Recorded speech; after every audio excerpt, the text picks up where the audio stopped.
नमः शिवाय। आपका एक बार फिर से स्वागत है हमारे चैनल में और आप सभी का धन्यवाद हमारे चैनल से जुड़ने के लिए। आज के अध्याय में हम पढ़ेंगे अग्नि यज्ञ, देव यज्ञ, ब्रह्म यज्ञ आदि का वर्णन। भगवान शिव के द्वारा 7 वारों का निर्माण और उनमें देव राधन से विभिन्न प्रकार के फलों की प्राप्ति का कथन। तो आइए शुरू करते हैं। ओम नमः शिवाय। ऋषियों ने कहा, प्रभु अग्नि यज्ञ, देव यज्ञ, ब्रह्म यज्ञ, गुरु पूजा और ब्रह्म तृप्ति का हमारे समक्ष क्रमशः वर्णन कीजिए। सूत जी बोले, महर्षियों, गृहस्थ पुरुष अग्नि में सायंकाल तथा प्रातः काल जो चावल आदि से द्रव्य की आहुति देता है उसी को अग्नि यज्ञ कहते हैं। जो ब्रह्मचर्य आश्रम में स्थित है उन ब्रह्मचारियों के लिए समिधा का आधान ही अग्नि यज्ञ है। वे समिधा का ही अग्नि में हवन करें। ब्राह्मणों, ब्रह्मचर्य आश्रम में निवास करने वाले द्विजों का जब तक विवाह न हो जाए, वे उपास नागिन की प्रतिष्ठा न कर ले, तब तक उनके लिए अग्नि में समिधा की आहुति, व्रत आदि का पालन तथा विशेष यजन आदि ही कर्तव्य है। यही उनके लिए अग्नि यज्ञ है। द्विजों, जिन्होंने ब्रह्म अग्नि को विसर्जित करके अपनी आत्मा में ही अग्नि का आरोप कर लिया है, ऐसे वानप्रस्थियों और सन्यासियों के लिए यही हवन है या अग्नि यज्ञ है कि वे विहित समय पर हितकर परिमति और पवित्र अन्न का भोजन कर ले।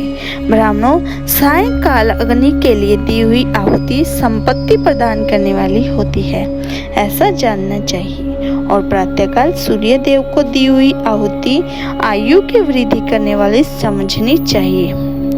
यह बात अच्छी तरह समझ लेनी चाहिए। दिन में अग्निदेव सूर्य में ही प्रविष्ट हो जाते हैं, अतः प्रातःकाल सूर्य को दी हुई आहुति में भी अग्नि यज्ञ के ही अंतर्गत है।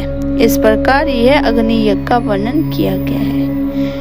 इंद्र आदि समस्त देवताओं के उद्देश्य से अग्नि में जो आहुति दी जाती है उसे देव यज्ञ समझना चाहिए। स्थाली पाक आदि यज्ञों को देव यज्ञ भी मानना चाहिए। लौकिक अग्नि में प्रतिष्ठित जो चूड़ाकरण आदि संस्कार निमित्त हवन कर्म है, उन्हें भी देव यज्ञ के अंतर्गत जानना चाहिए। अब ब्रह्म यज्ञ का वर्णन सुनो। द्विज को चाहिए कि वह देवताओं की तृप्ति के लिए निरंतर ब्रह्म यज्ञ करे। वेदों का जो नित्य अध्ययन या स्वाध्याय होता है उसी को ब्रह्म यज्ञ कहा गया है। प्रत्यय नित्य क्रम के अंतर सायंकाल तक जब ब्रह्म यज्ञ किया जा सकता है, उसके बाद रात में इसका विधान नहीं है। अग्नि के बिना देव यज्ञ कैसे संपन्न होता है तो इसे तुम लोग श्रद्धा से और आदर पूर्वक सुनो। सृष्टि के आरंभ में स्वर्गीय दयालु और स्वर समर्थ महादेव जी ने समस्त लोगों के उपकार के लिए वारों की कल्पना की। वे भगवान शिव संसार रूपी रोग को दूर करने के लिए वैद्य हैं, सबके ज्ञाता तथा समस्त औषधों के भी औषध हैं। उन भगवान ने पहले अपने वार की कल्पना की जो आरोग्य प्रदान करने वाला है। तत्पश्चात अपनी माया शक्ति का वार बनाया जो संपत्ति प्रदान करने वाला है। जन्म काल में दुर्गतिग्रस्त बालक की रक्षा के लिए उन्होंने कुमार के वार की कल्पना की। तत्पश्चात सर्वसमर्थ महादेव जी ने आलस्य और पाप की निवृत्ति तथा समस्त लोगों का हित करने की इच्छा से लोक रक्षक भगवान विष्णु का वार बनाया। इसके बाद सबके स्वामी भगवान शिव ने पुष्टि और रक्षा के लिए आयुकर्ता त्रिलोक सृष्टा परमेश्वरी ब्रह्मा को आयुष्कारक वार बनाया, जिससे संपूर्ण जगत के आयुष्य की सिद्धि हो सके। इसके बाद तीनों लोकों की वृद्धि के लिए पहले पुण्य पाप की रचना हो जाने पर उनके करने वाले लोगों को शुभाशुभ फल देने के लिए भगवान शिव ने इंद्र और यम के वारों का निर्माण किया। ये दोनों वार क्रमशः भोग देने वाले तथा लोगों के मृत्यु भय को दूर करने वाले हैं।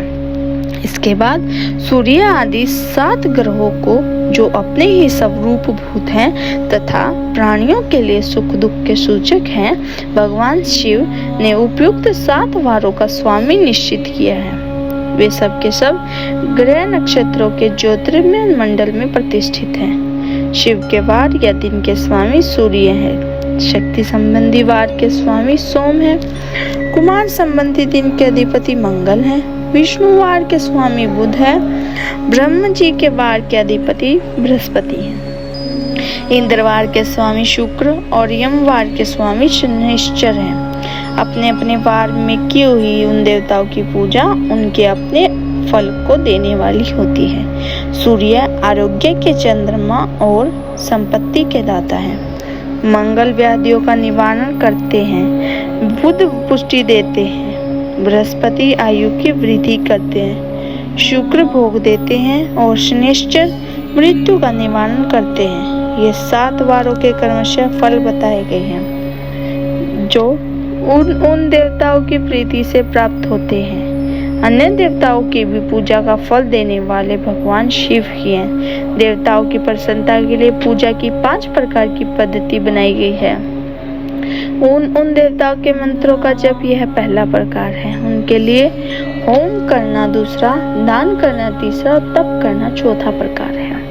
किसी वेदी पर प्रतिमा में अग्नि में तथा ब्राह्मण के शरीर में आराध्य देवता की भगवान भावना करके 16 उपचारों से उसकी पूजा या आराधना करना 5वां प्रकार है। आज के अध्याय में हम इतना ही करेंगे। यह अध्याय अभी अधूरा है, इसे हम कल संपूर्ण करेंगे। तो आज के लिए एक बार फिर से धन्यवाद आप सभी का हमारे चैनल से जुड़ने के लिए। ओम नमः शिवाय।